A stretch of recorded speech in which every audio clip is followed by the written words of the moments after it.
Hey guys, Peter here to do an EP review. Today I'm here to tell you about the latest from Kardashev, The Bearing of Shadows, out May 7th on Metal Blade Records. This release has 8 tracks, 51 minutes in length, and this is the band's third EP. They are an American progressive death metal band.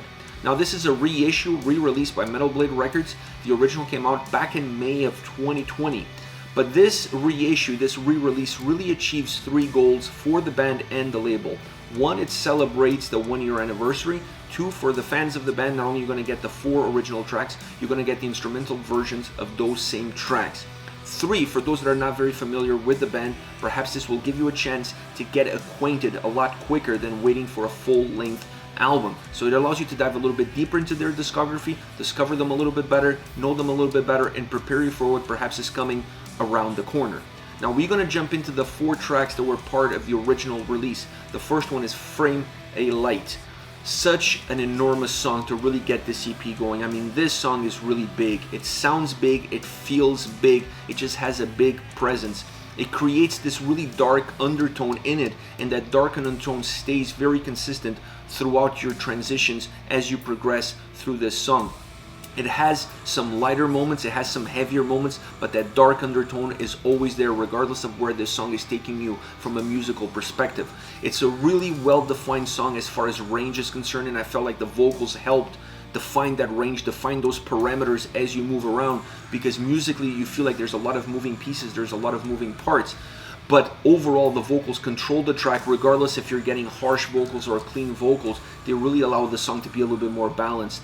The incredible proggy atmosphere that this track has really permeates through all the different elements. You feel like they impact every single thing that this song has to offer, musically, vocally, and even from a construction perspective, allowing the song to have great ebbs and flows, moving up and down, being super dynamic, and comparing, or at least merging, light and darkness really well as you move through the heavier and the lighter moments of the track itself.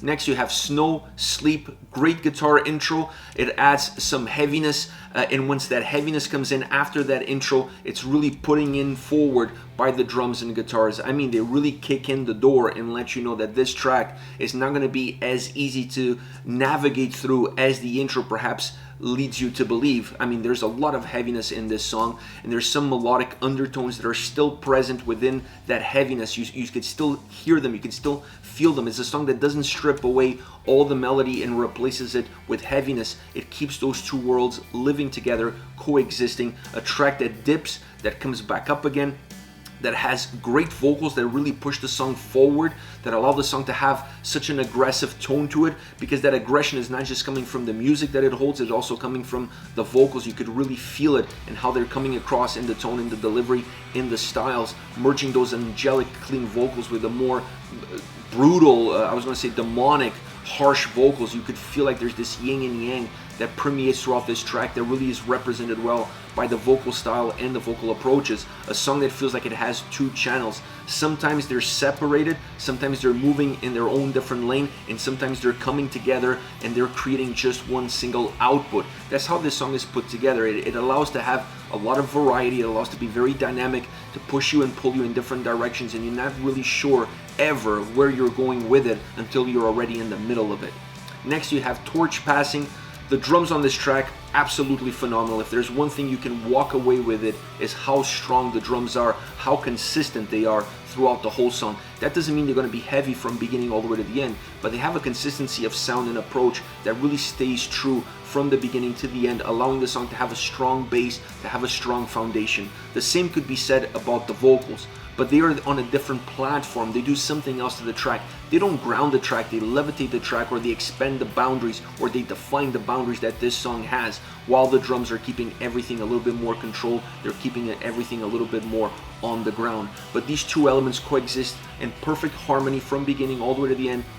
A track that has some bursts of energy, but those bursts of energy come in the middle of a melancholic stretch. That's how this song is put together. There's a lot of melancholy within this song, and then there's some bursts of energy that kind of break the routine or change the eyesight or the depth of the listener as you're progressing through the song. It almost feels like it's a track that's getting away from you. The way it's constructed, the way it's delivered, it just feels like it has motion, it has movement, and that movement is always taking you away from the song and the song away from you. You're being separated almost from the moment it starts until the moment it finishes. Last but not least, Heartache. The harsh vocals on this track are just heavy. They're just brutal. This is a song that by the end of it, you really feel the heaviness that it had. And that doesn't mean that's 100% heavy, 100% brutal from the first minute to the last second. There are some pauses, there are some breaks, but they're very minimal. And because they're very minimal, at the end of the song, you almost forget about them, and all you can really think about is how heavy, both musically and vocally, this track was, how consistently it was from that perspective, from the beginning all the way to the end. The brutality that it has, the aggression that it has, the intensity that it has, just absolutely demolishing. The heaviest song on this EP, the most consistently heavy song that they have to offer out of these 4 tracks. This is it. This is Kardashev, The Bearing of Shadows, out May 7th on Metal Blade Records. And after you listen to this EP, there's only really one question. When is the full-length album coming? This is the second EP that they've released. Still no full-length record. We need a full-length record. The word is out. Alright, let me know your thoughts on the band, on the singles, on the EP. Use the comment section below. I'll be reading those and getting back to you. Take care, guys.